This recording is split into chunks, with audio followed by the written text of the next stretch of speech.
അപ്പൊ അദ്ദേഹം പറയാ, ജോലിയിൽ ചേർന്ന കാലത്ത് ഒരു കുട്ടി വൈകി വരിക എന്ന് പറഞ്ഞാൽ എനിക്ക് സമ്മതിക്കാൻ കഴിയില്ല. നിങ്ങൾ കണ്ടിട്ടില്ല? കണ്ടു. പിന്നെ അപ്പൊ അദ്ദേഹം പറയാം, ഒരു കുട്ടി എല്ലാ ദിവസവും വൈകി വരും.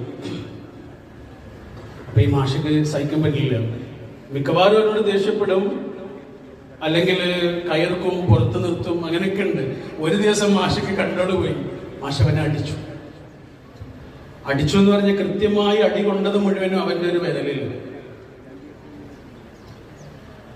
അത് കുറച്ച് അധികമായിട്ട് കുറെ സമയം കഴിഞ്ഞിട്ട് ഈ കുട്ടി ഇങ്ങനെ കൈ പിടിച്ചിട്ട് ഇങ്ങനെ വരച്ചിരിക്കുകയാണ്. മാഷിക്ക് മനസ്സിലായി എന്തൊരു പ്രശ്നമുണ്ട്. മാഷ ഒരു ഓട്ടോ എടുത്തിട്ട് അവനെ ആശുപത്രിയിലേക്ക് കൊണ്ടുപോയി. കൈ കെട്ടേണ്ടി വന്നു, ചെറിയ പരിക്കുണ്ട്, ചതവൊക്കെ ഉണ്ട്. പിന്നെ മാഷ അവനെ അതേ ഓട്ടോറിക്ഷയിൽ വീട്ടിലേക്ക് കൊണ്ടുപോയി. ഒരു ഗ്രാമമാണ്, അവിടെ ഒരു വണ്ടി നിർത്തി, പിന്നെ കുറച്ച് കയറി പോകണം. മാഷ അവനെ വീട്ടിലേക്ക് വിളിച്ചു. വീട്ടിലേക്ക് ചെന്നിട്ട് സാധാരണ ഒരാൾ വീട്ടിലേക്ക് ചെന്നാൽ അമ്മ അച്ഛന്നൊക്കെ വിളിച്ചിട്ട് വാതിൽ തുറക്കാൻ പറയില്ല. ഇതൊന്നും ചെയ്യണില്ല. അവൻ നേരെ ചെന്ന് ജനാലയിലൂടെ ഇങ്ങനെ കൈയിട്ട് വാതിൽ സ്വയം തുറന്നു.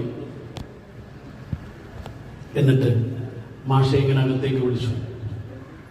ഇത്ര നേരമായിട്ടും അവന് മാഷോടൊരു വാക്ക് പോലും പറഞ്ഞിട്ടില്ല.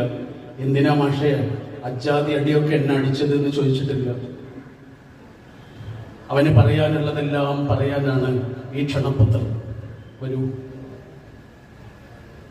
മാഷികനകത്തേക്ക് ചെന്നു. അപ്പൊ മാഷിക്ക് മനസ്സിലായി,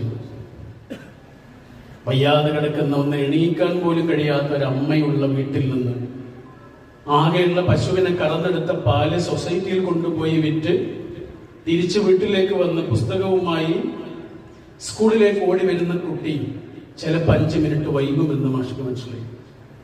മാഷിക്ക് ഒരു കാര്യം കൂടി മനസ്സിലായി, എന്റെ മുന്നിലിരിക്കുന്ന 30